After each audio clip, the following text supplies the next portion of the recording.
আমরা ইতিমধ্যে ছাত্র জনতার বিপ্লবকে নস্যাৎ করতে যে শত শত মিথ্যা ও হয়রানিমূলক মামলা দায়ের করা হয়েছিল তার অধিকাংশ প্রত্যাহার করেছি এবং আটক ছাত্র জনতার মুক্তি লাভের ব্যবস্থা করেছে।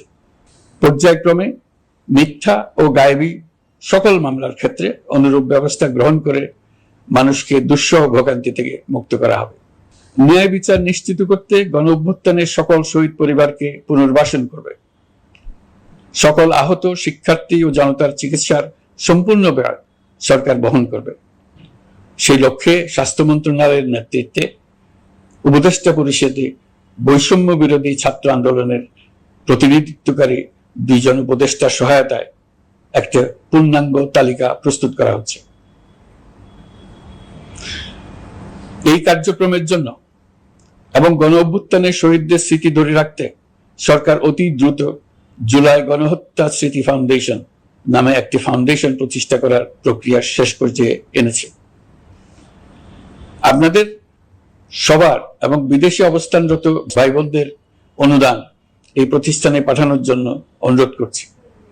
আমি ব্যক্তিগতভাবে এই প্রতিষ্ঠানের চেয়ারম্যানের পদ গ্রহণ করেছি। প্রিয় দেশবাসী, আপনারা লক্ষ্য করেছেন দায়িত্ব গ্রহণ করেই আমাদেরকে আইন শৃঙ্খলা অঙ্গনে অস্থির পরিস্থিতি সামাল দিতে হয়েছে। আপনাদের সহযোগিতা ও সমর্থনে দেশপ্রেমিক সকল আইন শৃঙ্খলা রক্ষাকারী বাহিনী কাজে যোগ দিয়েছে। ফ্যাসিবাদী সরকার প্রশাসনের চরম দলীয়করণ করার ফলে বিপুল সংখ্যক কর্মকর্তা কর্মচারী দীর্ঘদিন বৈষম্যের শিকার হয়েছেন। আমরা ইতিমধ্যে সংশোধনমূলক ব্যবস্থা গ্রহণ করতে আরম্ভ করেছি। তবে প্রশাসনকে গতিশীল রাখতে এবং একই সাথে সুনির্দিষ্ট পদ্ধতি অনুসরণ করে সঠিক সিদ্ধান্তে উপনীত হতে সময় প্রয়োজন। সেজন্য সকলকে ধৈর্য ধরার অনুরোধ করছি। প্রশাসনের সকল ক্ষেত্রে প্রতিষ্ঠানগুলো যেন জনগণের আস্থা ফিরে পায়, সেটি আমাদের অন্যতম উদ্দেশ্য। লুটপাট ও দুর্নীতির আখড়ায় পরিণত করা ব্যাংকিং খাতে সুশাসন নিশ্চিত করার জন্য আমরা উদ্যোগ নিয়েছি। এই খাতে দক্ষ জনবল নিয়োগ দেওয়া হচ্ছে। ব্যাংকিং খাতে শৃঙ্খলা স্থাপন, ব্যবসা বাণিজ্যে সহায়ক পরিবেশ তৈরি এবং জনগণের জীবনযাপন সহজ করতে নিত্য প্রয়োজনীয় দ্রব্যমূল্য ও মূল্যস্ফীতি নিয়ন্ত্রণে আনার আমরা উদ্যোগ সচল করেছি। ব্যাংকিং খাতে দীর্ঘমেয়াদী সংস্কারের জন্য ব্যাংক কমিশন গঠন করা হবে। আর্থিক খাতে সার্বিক পরিস্থিতি ও সংস্কার বিষয়ে একটি রূপকল্প তৈরি করা হবে, যা দ্রুত জনসমক্ষে প্রকাশ করা হবে। শেয়ার বাজার, পরিবহন খাত সহ যেসব ক্ষেত্রে চরম বিশৃঙ্খলা বিরাজ করছে তা নিরসনের দ্রুত পদক্ষেপ নেওয়া হচ্ছে। বিচার বিভাগকে দুর্নীতি ও দলীয় প্রভাব মুক্ত করতে কার্যক্রম শুরু হয়েছে। একটি সুনির্দিষ্ট প্রক্রিয়ার মধ্য দিয়ে বিচার বিভাগের স্বাধীনতা ও জবাবদিহিতা নিশ্চিত করার উদ্যোগ নেওয়া হয়েছে। ফ্যাসিবাদী সরকারের বিচার বহির্ভূত হত্যাকাণ্ড, গুম, খুন, অপহরণ এবং আয়নাঘরের মতো চরম ঘৃণ্য সকল অপকর্মের ন্যায় বিচার নিশ্চিত করা হবে। এসব অপকর্মের সঙ্গে জড়িত সকলের বিচার নিশ্চিত করা হবে। তালিকা প্রস্তুত করে মিথ্যা মামলা প্রত্যাহার করা হবে। দুর্নীতি ও সম্পদ পাচারের বিচার করা হবে। আইন শৃঙ্খলার ক্ষেত্রে জনমুখী ও দলীয় প্রভাবমুক্ত জবাবদিহিমূলক কাঠামো সৃষ্টির লক্ষ্যে পুলিশ কমিশন গঠন করা হবে। জাতিসংঘের তদন্ত প্রতিবেদন, দায়িত্বপ্রাপ্ত সকল সংস্থা ও জনগণের সাথে মত বিনিময়ের মাধ্যমে কমিশনের নেতৃত্বে প্রয়োজনীয় সংস্কার করা হবে। বাংলাদেশকে আর কোনোদিন কেউ যেন কোনো পুলিশি রাষ্ট্রে পরিণত করতে না পারে তার ব্যবস্থা করা হবে। তথ্যের অবাধ প্রবাহ ও গণমাধ্যমের স্বাধীনতা নিশ্চিত করা হবে। ফ্যাসিবাদী সরকার গণমাধ্যমের উপরও দলীয়করণ ও নির্যাতনের বোঝা চাপিয়েছিল। জনগণের তথ্যের অধিকার নিশ্চিত করতে আমরা প্রতিশ্রুতিবদ্ধ। তথ্যের প্রবাহে বিদ্যমান আইনি ও অন্যান্য বাধা অপসারণ করা হবে। মত প্রকাশের স্বাধীনতা বাধাগ্রস্ত করে এমন সব আইনের নিপীড়নমূলক ধারা সংশোধন করা হবে। ইতিমধ্যে এই ধরনের আইনগুলো চিহ্নিত করে এই প্রক্রিয়া শুরু করা হয়েছে। বিদেশি সংবাদকর্মীদের এদেশে আসার পর যে অলিখিত নিষেধাজ্ঞা ছিল, ইতিমধ্যে আমরা তা তুলে নিয়েছি। বিদেশি সাংবাদিকদের দ্রুত ভিসা দিতে সংশ্লিষ্ট কর্মকর্তাদের নির্দেশ দেওয়া হয়েছে। আমরা আশা করি পরিবর্তিত পরিস্থিতিতে গণমাধ্যম কর্মীরা নিরপেক্ষ সাংবাদিকতা চালিয়ে যাবে। শিক্ষাক্ষেত্রে চরম নৈরাজ্য প্রতিষ্ঠিত করে গেছে বিগত সরকার। আমরা তার পূর্ণাঙ্গ সংস্কারের উদ্যোগ নেব, এটা আমাদের অন্যতম অগ্রাধিকার। আপনারা জানেন, দায়িত্ব গ্রহণের পর দ্রুততম সময়ের মধ্যে সকল শিক্ষা প্রতিষ্ঠান খুলে দেওয়া হয়েছে। শিক্ষার্থীদের জন্য সৃজনশীল, নিরাপদ ও ভীতিমুক্ত পরিবেশ নিশ্চিত করা আমাদের অঙ্গীকার। একই সাথে পাঠ্যক্রমকে যুগোপযোগী করার কাজও দ্রুত শুরু করা হবে। গণতন্ত্রকে সুসংহত করতে স্থানীয় সরকার প্রতিষ্ঠানগুলোকে শক্তিশালী করা হবে এবং ক্ষমতার বিকেন্দ্রীকরণ নিশ্চিত করা হবে। ছাত্র জনতার গণঅভ্যুত্থানকে সফল পরিণতি দিতে প্রশাসন, বিচার বিভাগ, নির্বাচন কমিশন ও নির্বাচনী ব্যবস্থা, আইন শৃঙ্খলা খাত এবং তথ্য প্রবাহে প্রয়োজনীয় সংস্কার সম্পূর্ণ করে অবাধ ও সুষ্ঠু অংশগ্রহণমূলক নির্বাচন আয়োজন করা হবে। এর লক্ষ্য হবে দুর্নীতি, লুটপাট, গণহত্যার বিরুদ্ধে একটি জবাবদিহিতামূলক রাজনৈতিক বন্দোবস্তের সূচনা। বর্তমান সরকার দুর্নীতির বিরুদ্ধে স্পষ্ট অবস্থান গ্রহণ করেছে। আমাদের সকল উপদেষ্টা দ্রুততম সময়ের মধ্যে তাদের সম্পদের বিবরণ প্রকাশ করবেন। পর্যায়ক্রমে এটা সকল সরকারি কর্মকর্তাদের ক্ষেত্রেও নিয়মিত এবং বাধ্যতামূলক করা হবে। রাষ্ট্রীয় পর্যায়ে দুর্নীতির বিরুদ্ধে ব্যবস্থা গ্রহণে সংবিধানের ৭৭ অনুচ্ছেদে প্রতিশ্রুত ন্যায়পাল নিয়োগে অধ্যাদেশ প্রণয়ন করা হবে। এবার কৃষি খাতের কথা একটু বলে। কৃষি নির্ভর বাংলাদেশে কৃষকের স্বার্থ যেন সুরক্ষিত থাকে, কৃষক যেন তার উৎপাদিত পণ্যের ন্যায্য মূল্য পায়, তা নিশ্চিত করা হবে। প্রবাসী শ্রমিকরা যেভাবে বৈষম্য বিরোধী ছাত্র জনতার আন্দোলনকে সমর্থন দিয়েছে, মুক্তিকামী জনগণ তা কৃতজ্ঞ চিত্তে স্মরণ করে। তাদের প্রতি সকল পর্যায়ে সম্মানজনক আচরণ নিশ্চিত করা হবে। বাংলাদেশের স্বাস্থ্য খাত অন্যতম দুর্নীতিগ্রস্ত খাত। জনগণের জন্য পর্যাপ্ত স্বাস্থ্যসেবা নিশ্চিত করার লক্ষ্যে স্বাস্থ্য খাতে প্রয়োজনীয় সংস্কার করা হবে। এই খাতে সংশ্লিষ্ট সকলকে জবাবদিহিতার আওতায় আনা হবে। হাসপাতালগুলোকে আধুনিকায়নের উদ্যোগ নেওয়া হবে এবং সেখানে সরকারি ডাক্তার সহ বিশেষজ্ঞদের নিয়মিত উপস্থিতি নিশ্চিত করা হবে। স্বাস্থ্যসেবা যাতে নির্দিষ্ট কিছু অঞ্চলে কেন্দ্রীভূত না থাকে, দেশের সব অঞ্চলের মানুষ সমান স্বাস্থ্যসেবা পায়, সে লক্ষ্যে প্রয়োজনীয় উদ্যোগ নিতে আমরা বদ্ধপরিকর। বর্তমান প্রজন্ম অনেক বেশি সচেতন। বিশ্বের বিভিন্ন প্রান্তে ঘটে যাওয়া পরিবর্তন বিষয়ে তারা ওয়াকিবহাল শুধু নয়, তারা নেতৃত্ব দিচ্ছে। তারা যে উন্নয়নের স্বপ্ন দেখে তা টেকসই এবং পরিবেশ বান্ধব, প্রকৃতি ধ্বংসকারী উন্নয়ন নয়।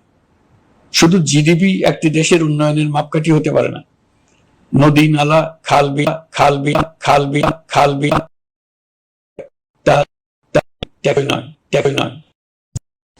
জ্বালানির বিরুদ্ধে পরিবেশবাদীদের সাথে আমাদের সরকারের অবস্থান সামঞ্জস্যপূর্ণ। জলবায়ু পরিবর্তন রোধ করতে এবং আগামী প্রজন্মের জন্য সুস্থ একটা পৃথিবী রেখে যেতে কার্বন নিঃসরণ শূন্যের কোঠায় নামিয়ে আনার বিকল্প নেই। আমাদের সরকার পরিবেশ ও জলবায়ু রক্ষায় সর্বোচ্চ গুরুত্ব দেবে। এই কার্যক্রমে তরুণ সম্প্রদায়কে সম্পৃক্ত করা হবে। ইতোমধ্যে বিভিন্ন রাষ্ট্র ও জাতিসংঘ বর্তমান সরকারের কর্মসূচির প্রতি সমর্থন ব্যক্ত করেছে। আমরা সকল রাষ্ট্রের সাথে বন্ধুত্বপূর্ণ সম্পর্ক বজায় রাখব। আমাদের পররাষ্ট্রনীতির ভিত্তি হবে পারস্পরিক আস্থা, বিশ্বাস ও সহযোগিতা। আমরা মানবাধিকার আইন সহ সকল আন্তর্জাতিক আইনের প্রতি শ্রদ্ধাশীল। আমাদের পক্ষ থেকে গুম বিষয়ক আন্তর্জাতিক চুক্তির পক্ষরাষ্ট্র হওয়া সহ বিভিন্ন পদক্ষেপ নেওয়া হয়েছে। ইতিমধ্যে পক্ষভুক্ত এমন সকল আঞ্চলিক ও দ্বিপাক্ষিক চুক্তি ও সমঝোতা বাস্তবায়ন করে যাব। আমাদের সরকার রোহিঙ্গা সমস্যার বাস্তবসম্মত সমাধানের লক্ষ্যে আন্তর্জাতিক সম্প্রদায়ের সাথে কাজ করে যাবে। আমরা জাতীয় ঐক্যে বিশ্বাসী। প্রয়োজনীয় সংস্কারের লক্ষ্যে রাজনৈতিক ঐক্যের মধ্য দিয়ে নিশ্চিত করা হবে নারী, শিশু, প্রতিবন্ধী, ধর্মীয় সংখ্যালঘু, আদিবাসী সকলেই এদেশের নাগরিক এবং সমান আইনের সুরক্ষার অধিকারী। তাদের সকলের মানবিক অধিকার সহ অন্যান্য সকল অধিকার নিশ্চিত করার উদ্যোগ নেওয়া হবে। এই জন্য আমি উপদেষ্টা পদমর্যাদা সম্পন্ন একজন বিশেষ সহকারী নিয়োগ দিয়েছি, যার দায়িত্ব হবে জাতীয় সংহতি উন্নয়ন। বন্যা কবলিত এলাকার সকল মানুষের দুর্ভোগ লাঘবে সরকার সঠিক সহায়তা দেওয়ার জন্য সরকারের যত কার্যক্রম আছে তাদের সচল করেছে। ইতিমধ্যে উপদেষ্টাবৃন্দ বিভিন্ন এলাকার দায়িত্ব নিয়ে এলাকায় গেছেন। আমার কার্যালয়ে একটা নিয়ন্ত্রণ কক্ষ স্থাপন করা হয়েছে, বন্যা পরবর্তী কার্যক্রম নেওয়া হয়েছে, ভবিষ্যতে বন্যা নিয়ন্ত্রণের জন্য করণীয় কি স্থির করার জন্য পদক্ষেপ নেওয়া হচ্ছে। দেশপ্রেমিক সেনাবাহিনী, পুলিশ, বিজিবি, র্যাবকে গুম নির্যাতনের কাজে লাগিয়ে তাদের কলঙ্কিত করা হয়েছে। তারা দেশের গৌরব। তাদেরও কিছু অতি উৎসাহী সদস্যের কারণে পুরো বাহিনীকে আমরা কলঙ্কিত দেখতে চাই না। আমরা অপরাধীদের চিহ্নিত করতে চাই এবং তাদের শাস্তি দিতে চাই, যেন ভবিষ্যতে কারো হুকুমে দেশপ্রেমিক কোনো বাহিনীর, পুলিশের, র্যাবের কোনো সদস্য হত্যাকাণ্ড, গুম ও অত্যাচারে জড়িত হওয়ার সাহস না করে। তাদের কাছে হুকুম যত বড় কর্তৃপক্ষের কাছ থেকে আসুক না কেন, তারা তা উপেক্ষা করবে। ভবিষ্যতে উপরওয়ালার হুকুমে এমন ঘৃণ্য কাজ করতে বাধ্য হয়েছে, এমন ব্যাখ্যা কারো কাছে গৃহীত না হয়, তার ব্যবস্থা করা হবে। আমি দেশরক্ষা বাহিনী, পুলিশ বাহিনী এবং অন্যান্য সহল বাহিনীকে নির্দেশ দিয়েছি, তারা তাদের মধ্যে যারা হত্যাকাণ্ড, গুম, খুন বা শারীরিক মানসিক অত্যাচারে সরাসরি জড়িত, তাদের চিহ্নিত করে বিচারের ব্যবস্থা করতে। যারা গুম হয়েছে, হত্যার শিকার হয়েছে, তাদের তালিকা প্রস্তুত করতে। তাদের পরিবার সমূহকে সান্ত্বনা দেওয়ার ভাষা আমার নাই। তাদের জীবনে শান্তি ফিরিয়ে আনতে আমরা প্রচেষ্টা অব্যাহত রাখব। আমি সকল দেশরক্ষা বাহিনী ও আইন শৃঙ্খলা বাহিনীকে তাদের উপর জনগণের সম্পূর্ণ আস্থা ফিরিয়ে আনতে সকল পদক্ষেপ গ্রহণ করতে নির্দেশ দিয়েছি। গত 15 বছরের দুর্নীতি, অর্থ পাচার ও জনস্বার্থ বিরোধী চুক্তি স্বাক্ষর, প্রকল্পের নামে লুটপাট ইত্যাদি তথ্য নিয়ে একটি শ্বেতপত্র প্রণয়নের জন্য আমি ইতিমধ্যে একটি কমিটি গঠন করেছি। আমি বিভিন্ন দেশের রাষ্ট্রদূত এবং দাতা সংস্থার প্রতিনিধিদের সঙ্গে বৈঠক করেছি এবং করে যাচ্ছি। ছাত্র জনতার গণঅভ্যুত্থানের পর দেশ গঠনের জন্য সকল প্রকার আর্থিক অন্যান্য সহযোগিতার জন্য তাদেরকে অনুরোধ জানাচ্ছি। তারা এই ব্যাপারে আগ্রহ দেখাচ্ছে। তাদের কাছে আমাদের প্রস্তাব সমূহ প্রণয়ন করে দ্রুত পাঠানোর ব্যবস্থা নিয়েছে। তাদেরকে অনুরোধ জানিয়েছি তারা যেন পরিস্থিতির কারণে অতি দ্রুত অর্থ ছাড় করার ব্যবস্থা নেন। তাদেরকেও বলেছি যে অবস্থার মধ্য দিয়ে আমরা যাচ্ছি তা যেমন একটি দুর্যোগপূর্ণ সময়, তেমনি এটা জাতির জীবনে মস্ত বড় সুযোগ। এই সুযোগকে যেন আমরা পূর্ণভাবে কাজে লাগাতে পারি, সেই জন্য তাদের সহযোগিতা চেয়েছি। এই গণ অভ্যুত্থানে বিদেশে অবস্থানকারী বাংলাদেশিরা অত্যন্ত গুরুত্বপূর্ণ ভূমিকা পালন করেছেন। জাতি তাদের অবদান বিশেষভাবে স্মরণ করবে। নতুন বাংলাদেশ গড়ার কাজে আমরা তাদের অংশগ্রহণ চাইব। আমাদের একটি লক্ষ্য হবে বিদেশগামী এবং প্রত্যাবর্তনকারী প্রত্যেক প্রবাসী শ্রমিককে মর্যাদা ও সম্মানের সঙ্গে দেশে আসা এবং যাওয়া নিশ্চিত করা। সে ব্যাপারে শিগগিরই পদক্ষেপ নেওয়া হবে। বিদেশি অবস্থানরত সকলের কাছে আমার আবেদন, তারা যেন তাদের উপার্জিত অর্থ অফিসিয়াল চ্যানেলে দেশে পাঠান। দেশের অর্থনৈতিক সংকট উত্তরণে এই অর্থ বিশেষভাবে প্রয়োজন। কি কি ব্যবস্থা নিলে তাদের জন্য অফিসিয়াল চ্যানেলে অর্থ পাঠানো সহজ হবে, সেটা সম্বন্ধে আমরা তাদের পরামর্শ নেব। সারা দেশ ঘুষের মহাসমুদ্রে নিমজ্জিত। কিভাবে ঘুষ থেকে আমরা মুক্ত হতে পারি, তার জন্য আমাদের পরামর্শ দেন। শুধু এই কাজটা নিয়ে অগ্রসর হতে পারলেই আমি মনে করি দেশের জন্য এই সরকার একটা গুরুত্বপূর্ণ অবদান রেখে গেছে বলে স্মরণীয় হয়ে থাকবে। আমি কথা দিচ্ছি, এই ব্যাপারে আমি আমার সর্বশক্তি নিয়োজিত করব। আমাদের দায়িত্ব দেশের সকল মানুষকে একটি পরিবারের বন্ধনে আবদ্ধ করা। পরিবারে মতভেদ থাকবে, বাকবিতণ্ডা হবে, কিন্তু আমরা ভাই বোন, আমরা বাবা মা, আমরা কেউ কারো শত্রু না। কাউকে তার মতের জন্য শত্রু মনে করব না, কাউকে ধর্মের কারণে শত্রু মনে করব না, কাউকে লিঙ্গের কারণে শত্রু মনে করব না। আমরা সবাই সমান, কেউ কারো উপরে, কেউ কারো নিচে না।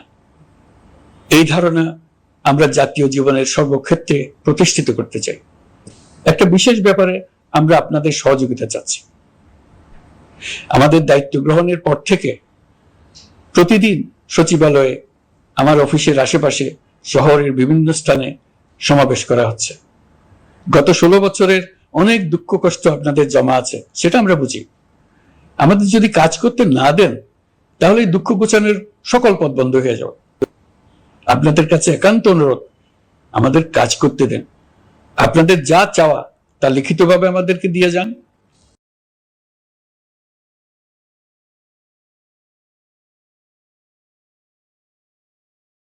কিছু করার আছে আমরা অবশ্যই তা করব, কিন্তু আমাদেরকে ঘেরাও করে এই গুরুত্বপূর্ণ দিনগুলোতে আমাদের কাজে বাধা দেবেন না।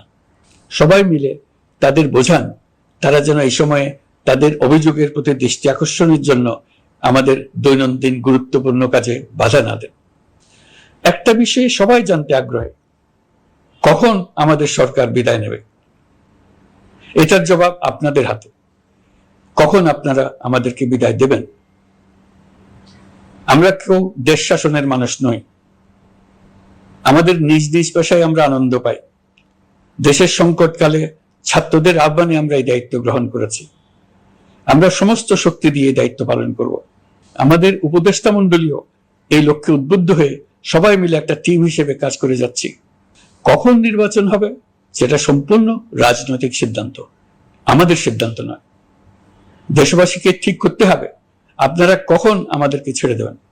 আমরা ছাত্রদের আহ্বানে এসেছি, তারা আমাদের প্রাথমিক নিয়োগকর্তা। দেশের আপামর জনসাধারণ আমাদের নিয়োগ সমর্থন করেছে। আমরা ক্রমাগতভাবে সবাইকে বিষয়টি স্মরণ করিয়ে যাব, যাতে হঠাৎ করে এই প্রশ্ন উত্থাপিত না হয় আমরা কখন যাব। তারা যখনই বলবে আমরা চলে যাব। আমরা সংস্কারের অংশ হিসেবে নির্বাচন কমিশনকেও সংস্কার করব। কমিশনকে যে কোনো সময় আদর্শ নির্বাচনের জন্য প্রস্তুত রাখব। আমরা বিভিন্ন সংস্কারের কাজ শুরু করেছি। দেশবাসীকে অনুরোধ করব একটা আলোচনা শুরু করতে। আমরা সর্বনিম্ন কি কি কাজ সম্পূর্ণ করে যাব, কি কি কাজ মোটামুটি করে গেলে হবে। এই আলোচনার মাধ্যমে আমরা একটা দিক নির্দেশনা পেতে পারি। তবে চূড়ান্ত সিদ্ধান্ত রাজনৈতিক সিদ্ধান্ত, সেটা রাজনৈতিক আলোচনা থেকেই আসবে। এই দিক নির্দেশনা না পেলে আমরা দাতা সরকার এবং আন্তর্জাতিক অর্থনৈতিক প্রতিষ্ঠান সমূহের সঙ্গে আলোচনায় দৃঢ়তার সঙ্গে অগ্রসর হতে পারছি না। আমি নিশ্চয়তা দিচ্ছি, আমরা আমাদের পক্ষ থেকে মেয়াদ বৃদ্ধির কোনো প্রশ্ন তুলব না। আমরা আপনাদের সকলের দোয়া চাই। যে কদিন আছি সেই সময়টুকু উপদেষ্টা মণ্ডলীর প্রত্যেকে নিজ নিজ সাধ্যমতো দেশের এই সংকটকালে সংকট উত্তরণে যেন নিজ নিজ মেধা সাধ্যমতো কাজে লাগাতে পারে। নতুন বাংলাদেশ গড়ার যে সুযোগ ছাত্র জনতার রক্তের বিনিময়ে আমরা অর্জন করলাম, আমরা আমাদের মতানৈক্যের কারণে সেটা যেন হাতছাড়া করে না ফেলে, এটা আমরা নিশ্চিত করতে চাই। এই সুযোগ এবার হারিয়ে ফেললে আমরা জাতি হিসেবে পরাজিত হয়ে যাব।